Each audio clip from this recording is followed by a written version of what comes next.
Hi and good evening, everyone. My name is Albert, and this is Vlogs About Nothing. Thank you very much for listening to that same intro that I know just changes a little bit, but I try to change it as much as I can. I try to give you guys as much variety as my little mind can muster, okay? This is, in fact, the truth. Sometimes I succeed, most of the time I fail. It's all right. Those times that I succeed, are pretty cool. Anyways, I hope that you guys are doing well there over there, wherever you're at. You know, whatever part of the country, whatever part of the world, whatever part of this hologram, whatever it is that you are a part of currently that involves me and us, I'm about it, and I'm very advocating for that. Tonight I want to talk about universal basic income because we haven't talked about it in a few weeks, and I need to constantly remind people that that is in fact one of the biggest things that I stand for is making a vocal argument to those boomers in charge out there that universal basic income is much needed. It's much needed. Listen, there's people. We live in a world where fast food restaurants open across the street from grocery stores that have been open in your local community for 20 years plus, and the new fast food place is paying $10 more per hour than the grocery store is that has been a part of your community and in your neighborhood for 20 years. WTH. You feel me? Why is it that private companies of all scale, right? Some of them are choosing to take the common sense high road. That is, pay their people well. Places like Panda Express, Chick-fil-A, Cane's, a lot of these new major fast food places, Slim's, they pay their employees incredible introductory wages as it is compared then to other retail spots and other different parts of the industries where they're only paying. I mean, can you imagine getting paid federal minimum wage for anything? Like, I don't know of any American who would do that. I don't know. I don't know. There shouldn't be any person in this country that is asked to do that. That's just a horrible thing. That's like $5 an hour or something. I'm not making that up. That's insane. And why is like people argue it's that low so that farm workers don't even get me. Look, I'm pro farm workers, okay? I'm pro farm. But I'm not. And I can handle, like, similar to the mafia, like, I know there's going to be some money lost off the top. That's cool. You know, I expect that, farmers. I'm not expecting a perfect utopian farm world, right? Things happen.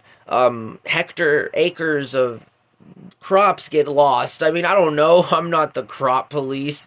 I do know that I am a victim of my circumstance in that, realistically speaking, losses everywhere. People just, there's accidents, there's intentional theft, there's things out of other people's controls, there's miracles of freaks of nature, there's all kinds of things that happen, right? For me to safely assume that there's going to be some loss somewhere in the equation of an economic system built on fiat currency or a gold back standard. I mean, this is just the problem with human beings and trust to begin with, right?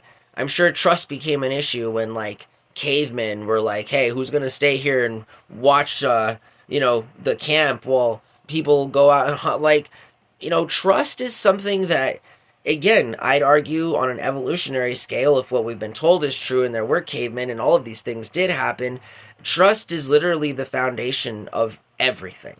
It is the foundation of any potential transaction as it concerns any of any kind, bartering, whatever, selling, anything. Trust is important. You know what I mean? It's more important than anything. So I feel like universal basic income is something that must happen within our lives. I'm thinking that it has to happen like conservatively. There's got to be a plan in place by 2030. All right? And that's pushing it. Ladies, gentlemen, they, them. That's pushing it. I'm giving it 6 more years for the grumpiest of all of the oldest boomers to peacefully fade into existence before, there's actual people that have the wherewithal and the guts to change an American system that is rooted in systemic racism. Again, I don't, nobody likes talking about the truth. We just have been talking about willful ignorance, right? I mean, if we could all be so willfully ignorant, all right? I mean, not even the United States of America can afford that, all right? Seriously, have you looked outside? And I'm just saying that homelessness, hunger, how many people, even working full-time people, are still on food stamps because their jobs don't pay them enough. Like literally, UBI needs to happen. It is an absolute requirement. If you guys at home want to see any sort of semblance of what you think you see now as working functional, people need universal basic income. This is without question. Furthermore, the only thing that's really going to save this American Western economy is when we start paying employees a living wage. So yes, to all of my stringent, ardent, right-wing extremists, and to my left liberal friends who don't want to help me in any of these causes, I am advocating just for that. The government can afford to pay your CEO compensation packages out as bonuses in the forms of bailouts. The government can afford to have the largest military spending budget ever known to any government by man. The government can afford to pay you a living wage, and the government can afford to make sure that you have universal basic income. This is the very least of what you deserve at home from this very great country that can afford it. Don't let anyone tell you that Uncle Sam can't fork out this kind of dough, because Uncle Sam is Uncle Sam. We own the bank that owns us, that literally issues decisions that impact people 20 years later. Has anyone heard of the bailouts with the automobile market or the bank bailouts? I mean, seriously, like if small little corporate boards of bald men can go in and ask for hundreds of billions of dollars to save them, or tens of whatever collectively, obviously, then like why can't the American people demand from their government universal basic income and a living wage? Like it makes no sense to me, and I can assure you that so long as I have a breath, and so long as this vlog continues, and so long as my platform of social capitalism goes into the future, living wages as well as universal basic income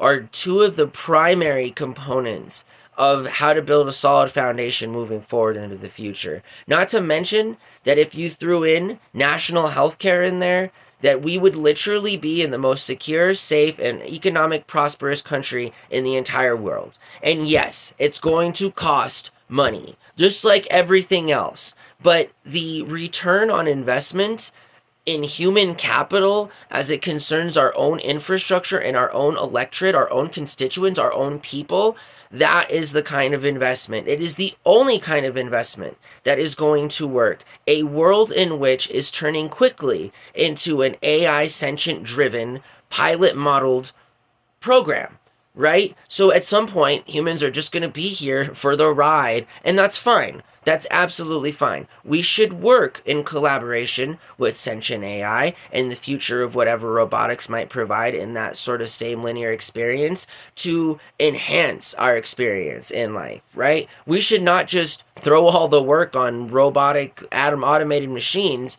We should also really engage in submersing ourselves into a new renaissance. Like it's time. Like we've heard of the Gilded Age. We've heard of the French Renaissance. There are so many things that we hear about, right, over the course of our indoctrinated American history with school and stuff, that like it's about high time to have a real kind of from within change that embodies the kind of socialist principles that it will in fact require to peacefully move forward into the future. There is no room for any kind of totalitarian, any kind of corrupt political system. In fact, we got to consider these things. Because by the time we figure out it's what we need to do, it'll be too late. So that's, again, like why I'm on your screen so much, because I'm really trying here, and I really want this to work. So let's make it work, and let's just patiently wait another 6 years until Donald Trump is no longer our president, and I guess we're in the middle of a new presidency at that point, and we'll see where that takes us. But Mr. Beast's chances aren't looking too good right now. So come on there, Mr. Beast. Work on your public image, man. You do want to be president, right? And I've publicly said that I do want to be on your cabinet. So get it together, dude. Holy potatoes. I hope that you guys have a really good night, okay? Think forward. Think about the goal and just go forward. Bye.